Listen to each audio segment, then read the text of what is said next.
dia, meus amores, meus chuchus. Meu filho fala fufu, eu chamo ele de chuchu, ele fala fufu.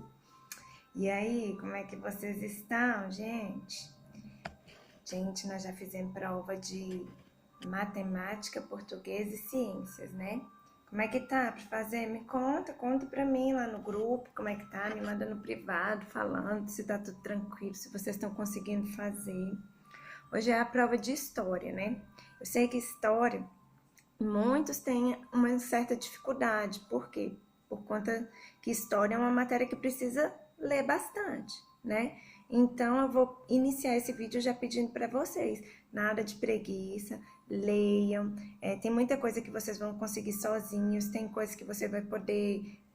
Se você não lembrar do que você estudou, você dá uma lida de novo, que tá tudo lá no conteúdo, tá tudo lá no livro, mas tente fazer sozinho. Se você tem coisas da nossa atividade avaliativa online de VOF e que ainda tá na memória de vocês, não tenham preguiça, não dê trabalho para a mamãe e para o papai.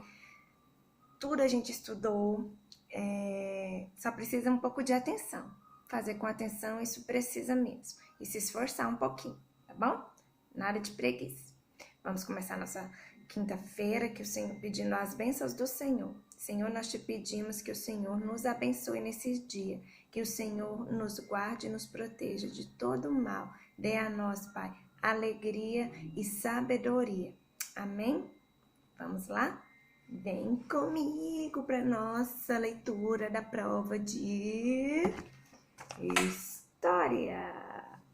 Olha só, comecei a prova colocando aí a definição de patrimônio cultural na Constituição Federal, aquela mesma definição, inclusive, que tem no livro de vocês.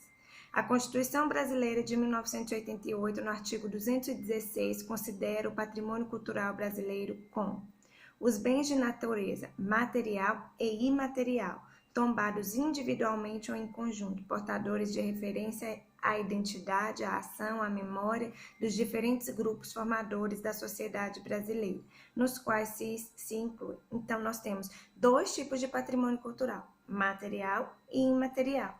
E nesses dois tipos de patrimônio cultural, material e imaterial, estão inclusos as formas de expressão, o modo de criar, fazer e viver, criações científicas, artísticas e tecnológicas, obras, objetos, documentos, edificações e demais espaços destinados a manifestações artístico-culturais, conjuntos urbanos e sítios de valor histórico, paisagístico, artístico, arqueológico, paleontológico, ecológico e científico.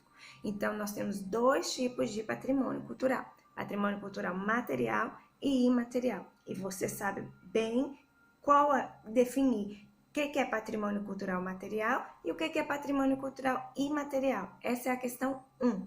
A partir dos estudos realizados, escreva 1 para a definição de patrimônio cultural material e 2 para o que for a definição de patrimônio cultural imaterial. Então, aqui, você vai escrever 1 se for definição de patrimônio cultural material e 2 se for definição de patrimônio cultural imaterial. Vamos lá.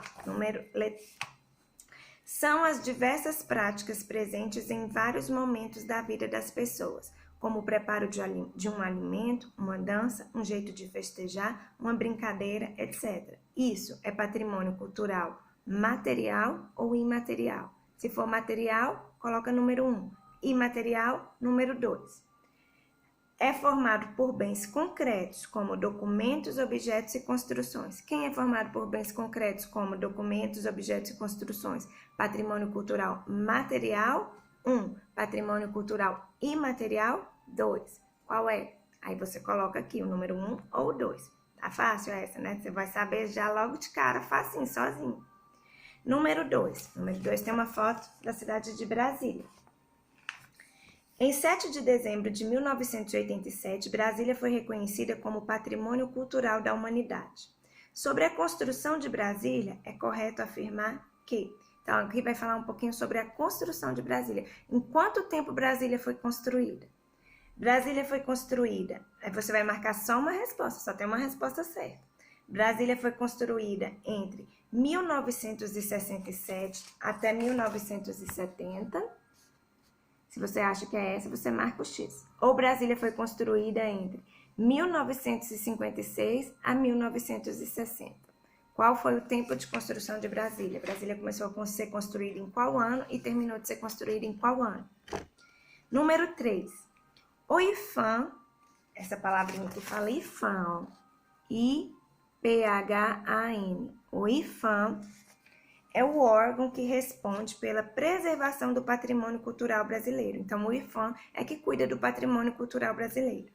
Pesquise o significado da sigla IPHAN. Então, cada letrinha dessa aqui tem um significado. Então, você vai pesquisar o que significa IPHAN. Você pode pesquisar no seu livro, porque no livro tem o que significa o IPHAN. E você também pode pesquisar na internet, coloca lá qual o significado de IPHAN. Aí vai aparecer lá o significado de IPHAN para você. Aí você copia aqui. Agora vai ser a 4 e a 5. Olha quem tá aqui, ó. O conde alemão Maurício de Nassau, que veio para o Brasil cuidar do que os holandeses conquistaram aqui. Vamos ler um pouquinho. Quando os portugueses iniciaram a produção de açúcar no Nordeste brasileiro, logo eles se tornaram os maiores produtores de açúcar do mundo. Essa rica produção despertou o interesse dos holandeses, que por isso invadiram o Brasil 2 vezes. Na segunda invasão, permaneceram em Recife por 24 anos. Para administrar seus domínios, os holandeses enviaram ao Brasil um conde alemão, conhecido por Maurício de Nassau. De acordo com os estudos realizados a respeito do conde Maurício de Nassau, responda as questões. Então, nós estudamos um pouquinho e agora nós vamos responder. Número 4. Por que Maurício de Nassau promoveu várias transformações em Recife? Então, quando Maurício de Nassau chegou em Recife, ele promoveu várias transformações. Por quê? Porque ele queria que Recife ficasse como, né? Nós já falamos, eu falei disso com vocês, em algum dos vídeos eu falei. Eu até li no livro o trecho que falava sobre isso. 5. Escreva as transformações realizadas. Tá faltando um S aqui, ó. Coloca ele para mim, por favor, gente. Escreva as transformações realizadas por Maurício de Nassau em Recife. Aí você vai escrever as transformações realizadas por Maurício de Nassau em Recife. Nós até fizemos atividade dessa no livro também. Quais foram as transformações que ele realizou em Recife? Agora vai ter uma foto dos padres jesuítas com os indígenas. Olha o que eles estão fazendo. Qual era a função, qual era o objetivo deles aqui no Brasil, os padres jesuítas?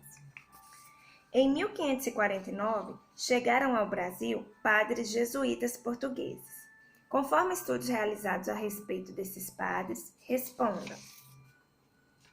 A qual ordem religiosa pertenciam os padres jesuítas? Então, a qual ordem religiosa os padres jesuítas pertenciam?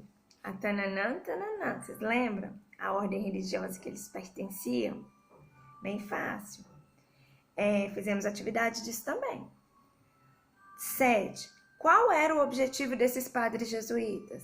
A Ju também falou bastante para vocês qual era o objetivo desses padres jesuítas. Fizemos atividade quarta-feira, eu acho, terça-feira na aula de história sobre o objetivo dos padres jesuítas. Qual era o objetivo deles aqui no Brasil? E o número 8. O número 8 tem essa foto aqui que vocês sabem muito bem de quem é, né? Vocês sabem falar direitinho sobre esse fóssil. Vou falar. Número 8. No sítio Lapa do Santo, no sítio arqueológico Lapa do Santo, localizado na cidade de Lagoa Santa, em Minas Gerais, um grupo de arqueólogos encontrou um fóssil humano considerado o mais antigo das Américas.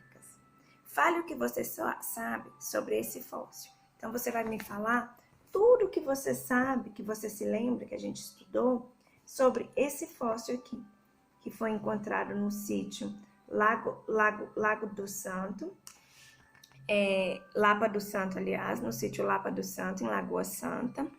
Esse fóssil é considerado o mais antigo das Américas.